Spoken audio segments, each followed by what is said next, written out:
પૂર જેવી આપત્તિ સામે સજ્જતા ચકાસવા વડગામના મુક્તેશ્વર ડેમ ખાતે એસડીઆરએફ અને એનડીઆરએફની સંયુક્ત મોક ડ્રીલ યોજાઈ હતી. પૂર સમયે તાત્કાલિક બચાવ કામગીરી, નાગરિકોની સુરક્ષા અને આંતરિક સંકલનની કવાયત. માનવ જીવન અને સંપત્તિની સુરક્ષા સુનિશ્ચિત કરવા બનાસકાંઠા તંત્ર સજ્જ છે. વડગામ તાલુકામાં આવેલા મુક્તેશ્વર ડેમ ખાતે પૂર જેવી આપત્તિજનક પરિસ્થિતિમાં તંત્રની તૈયારીઓ અને પ્રતિસાદ ક્ષમતાની ચકાસણી માટે એસડીઆરએફ અને એનડીઆરએફ દ્વારા સંયુક્ત રીતે રાષ્ટ્રીય કક્ષાની મોક ડ્રીલ કરવામાં આવી છે. મુક્તેશ્વર ડેમ ખાતે મોક ડ્રીલ દરમિયાન ડેમમાંથી 50,000 ક્યુસેક પાણી છોડવામાં આવ્યું હતું. ડેમ પાણીના તેજ પ્રવાહને કારણે એક બોટમાં સવાર 4 વ્યક્તિઓ બોટ ઊંધી પડતા જ ફસાયા હોવાની પરિસ્થિતિ દર્શાવવામાં આવી છે. ચેકસિંગ ગુજરાતી સાથે ભરત ઠક્કર, ડીસા.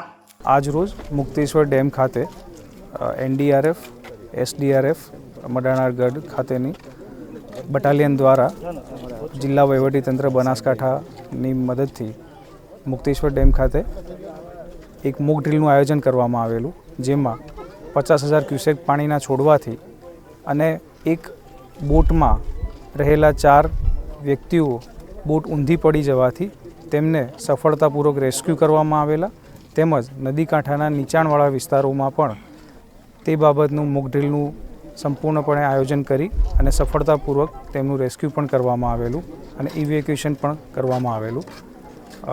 આ મોક ડ્રીલના અંતે તમામ વિભાગોની હાજરીમાં તેનું ડીબ્રીફિંગ સેશન પણ થયેલું, જેમાં તમામ વિભાગોમાં રહેલી ખામી અને તેઓના દ્વારા કરવામાં આવેલી કામગીરીની પણ વિસ્તૃત ચર્ચા કરવામાં આવેલ છે. ભવિષ્યમાં આવી કોઈપણ ઘટનાનું બને તો તેની પૂર્વ તૈયારીમાં કોઈ કચાશ ન રહે એ બાબતનું આજે મોક ડ્રીલનું આયોજન કરવામાં આવેલું હતું. Thank you.